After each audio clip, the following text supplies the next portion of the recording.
Good afternoon once again, everybody. This is Dave Nadler here at the National Weather Service office in Peachtree City. This is today's second special briefing we're doing on the upcoming severe weather event expected this weekend, tomorrow into Sunday. Thank you all for joining. Again, this is being recorded. Today is it's about 2 o'clock on Friday, March 14th. All right, let's get right into it.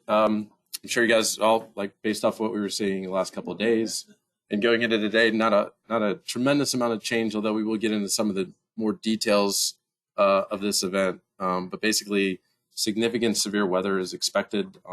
The word or the term outbreak is being used, and given what we're seeing, the intensity of the system and all the other parameters kind of lining up over the region, and then kind of spilling into a portion of the state, it certainly warrants the word outbreak. So tornado, severe weather outbreak is definitely expected. So if this is on your level of like what you want to pay most attention to for regarding severe weather, this should be at the highest, priority of your sort of thresholds. We're going to start to see some weather moving in as early as tomorrow morning in Northwest Georgia. We don't expect it to be like widespread severe, but we could see a few stronger to severe storms moving in across the far northwest part of the state with this first wave that kind of kicks across. Again, most of the area is going to be remain dry. We'll get into that. We'll get into the details on that here in just a minute. The greatest risk or timing for widespread severe weather across the area is looking to be Saturday evening through early Sunday morning. Primary storm threats, especially during that time frame, around in the evening Saturday through mid to late morning on Sunday, will be the intense damaging winds. Widespread, could be 60 to upwards of 80 miles per hour. Tornadoes, and some of those tornadoes could be strong, EF2 plus kind of situation, long track tornadoes. Hail will also be a threat as well, but not as much as tornadoes and the damaging wind. And of course, we'll be watching a real intense period of heavy rain, which could lead to some localized flash flooding. Especially the higher risk is for flash flooding is expected to be across parts of North Georgia, where we could see additional rainfall earlier in the day tomorrow, and then with everything that kind of comes through Saturday night into early Sunday. Okay, real quickly, let's just get into tomorrow morning, basically late tonight into tomorrow morning. First round is going to be mainly to our west, but some of it is this warm front kind of lifts north across the area. Some of it's going to spill into parts of west central and northwest Georgia. So we could see some showers and a few stronger storms develop very late tonight into the morning hours tomorrow. The greatest risk with these storms would be outside of the heavy rainfall, could be some hail. Again, we're not looking at the strongest energy with the system coming through earlier in the day tomorrow. But we did want to sort of highlight this, especially for areas in west central and northwest Georgia, that you might get your sort of first round from this event as early as tomorrow morning. And then everything is expected to kind of lift north through the day tomorrow. So most of the area is going to be pretty quiet after this first round moves through, as we await basically the brunt of the system expected to come through tomorrow night into early Sunday. So that's kind of the initial round, so to speak, what we want to focus on. But the bigger issue and the bigger message here is going to be Saturday night into early Sunday. This is the latest graphic from the Storm Prediction Center. They've actually upgraded or at least nudged the moderate risk, which is the level 4 out of 5, into parts of west central and northwest Georgia. And most of the area is under an enhanced risk as well. So this is pretty much for everybody in our area. Don't get too caught up into, well, I'm just in an enhanced risk. That's a very significant risk for severe weather and tornadoes as well as the moderate risk. And you will even see a high risk across parts of Alabama into Mississippi as well, where, again, the risk for strong long track tornadoes, extreme damaging winds is even higher out there across those areas during the day tomorrow into tomorrow evening. So again, tornadoes, these could be on the order of magnitude of seeing like strong long track, talking about that, anywhere in the moderate or the enhanced risk. Okay. In addition to that, within the line, we could see pockets of very, very strong winds over 60 to as high as 80 plus miles per hour. Hail could also be a factor as well. And then, of course, the elevated flood risk due to that intense heavy rainfall that moves across the area with this line. and the lightning as well. So the wanted to also show where we expect the timing roughly across the forecast area, sort of the greatest risk for the severe and the tornado impacts across the northwest and north central part of our area. Anywhere between 7 p.m. and 1 a.m. is where we kind of in that 6-hour window. We're not saying it's going to be an entire 6-hour period of intense winds and tornadoes, but somewhere within that time frame is where we expect the worst of the weather to move through. And then pushing a little bit more to the south and east across the I-85 corridor, including in metro Atlanta, sometime between late evening, 11 o'clock, and maybe 4 or 5 a.m. in the morning, and then pushing south and east towards south of Macon, Americus, east of there into the, of course, Sandersville, Swainsboro, Dublin, Vidalia, Abbeville area, sometime after 3, 4 o'clock in the morning through mid-morning hours on Sunday. So that's what we're kind of looking at as far as timing of the worst of the impacts with this system Saturday night into early Sunday morning.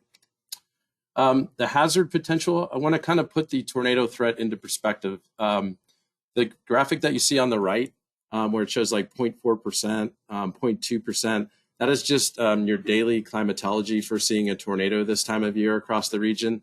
But what SPC is basing their outlook off of is basically they're looking at a 10 to 15% chance of seeing a tornado in that yellow and red area in the map on the left. What that basically translates to, based off of your normal day-to-day climatology, is the threat of seeing a tornado across the area is 25 to 50 times higher than average for this time of year across the anywhere in yellow or red, the elevated or high risk area for tornadoes. So just to sort of like get away from the probabilities for a second, when you're just talking to somebody and you say, hey, tomorrow we could see a tornado where 25 to 50 times higher chance of seeing a tornado somewhere across the area compared to normal. Hopefully that sort of paints the picture a little bit of what we're looking at and how many tornadoes we potentially could see across the area as we head into Saturday, late Saturday night, and early Sunday.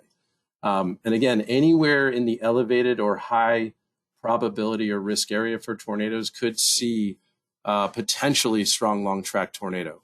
Okay, we don't want to not discontinue or not think about that. That's definitely a concern where we could see significant damage, of course, structural damage, more than just trees down and things like that.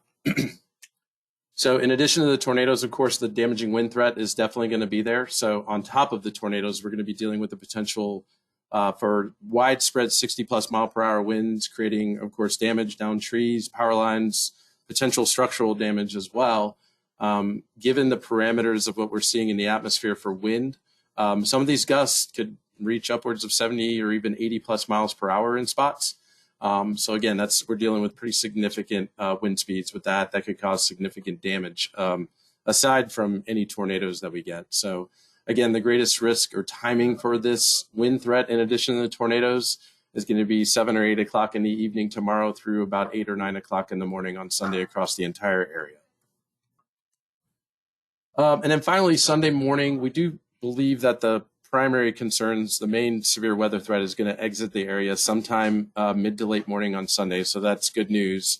There could be some additional redevelopment, like a narrow line of storms that develops on the backside of this Sunday, sometime late morning into the afternoon hours on Sunday. The primary threat with that would probably be heavy rain, maybe some hail, brief gusty winds, that kind of thing. But we didn't really show it. We just want to kind of verbalize that there could be a narrow line of showers and storms that develops on the backside of everything during the day on Sunday, somewhere along the I-85 corridor and then to the south and east. So we'll have to watch that mainly for post-event kind of cleanup recovery efforts more than anything.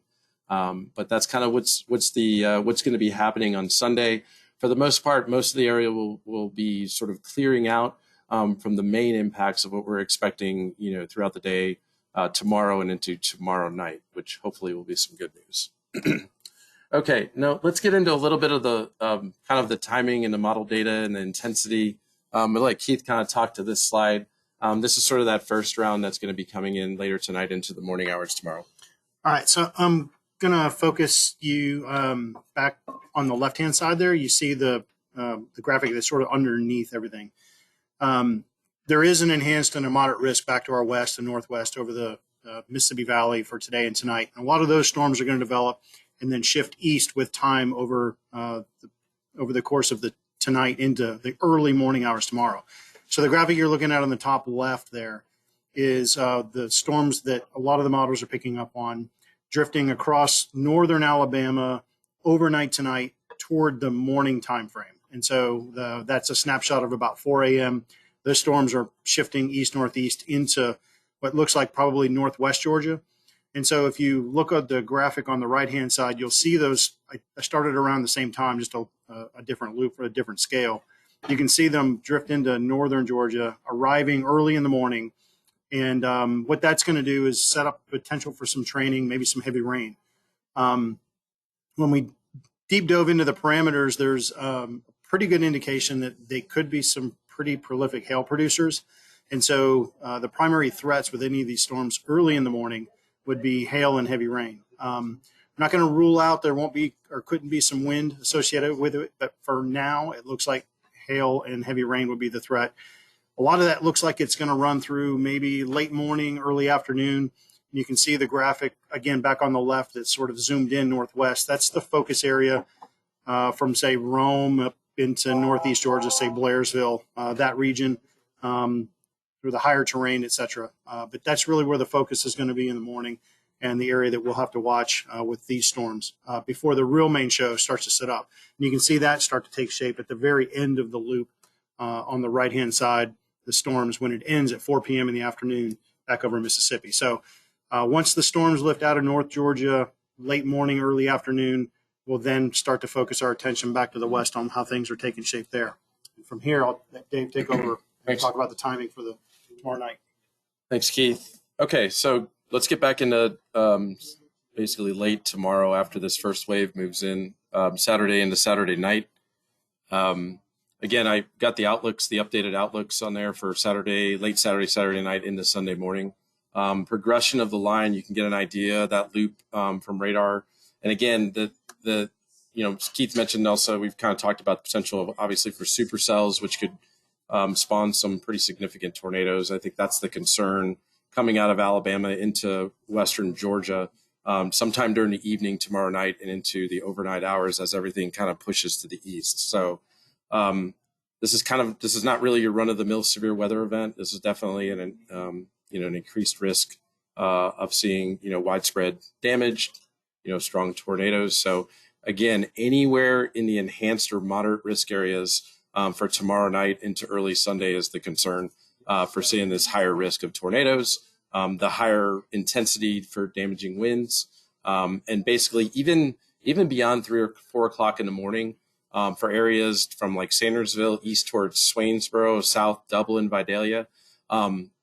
The risk is a little bit lower, but you're still going to be under the gun for these, more intense winds, and tornadoes are definitely still going to be a threat as we get into the early morning hours on Sunday and through the morning, through 9, 10 o'clock in the morning on Sunday. So let's talk a little bit about the rain potential. This is not going to be an extreme widespread heavy rain event, but we are looking at anywhere from 1 to as much as 3 inches of rain across the area with this event, especially as Keith alluded to with that first wave moving through late tonight into tomorrow morning.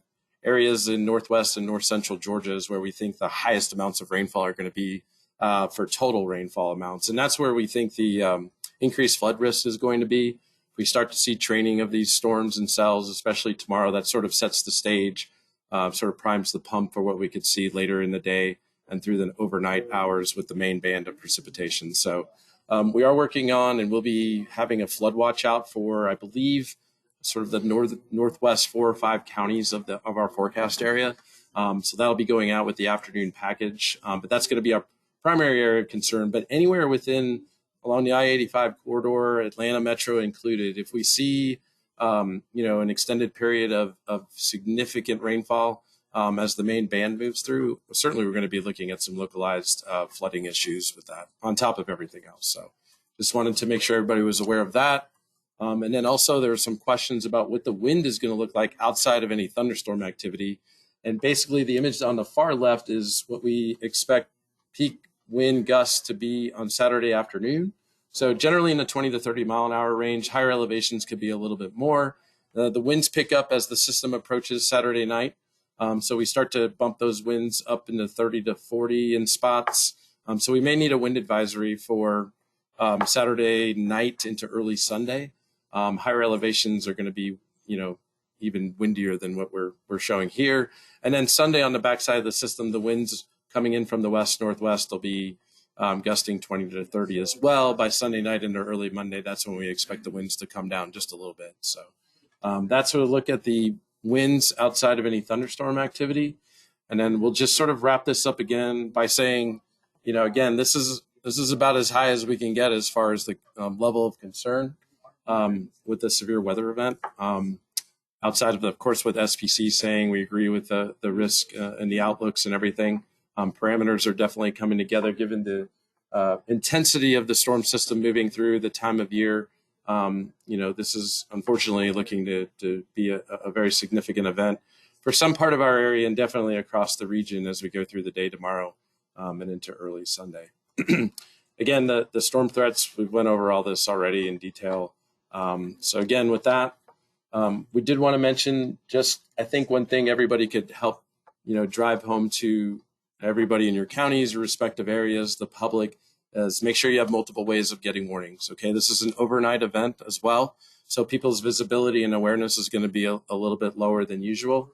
And obviously, when any warnings are issued, make sure you have a plan in place of where to go, and make sure you can do that in a very short period of time, because you may only have 30 seconds to really respond to something, especially with tornado warnings being issued. So these are the things that you can really help. We're really trying to push this out ahead of an event like this, ahead of any severe weather event. But given the potential magnitude of this event, we want to make sure we're driving this safety information out to everybody.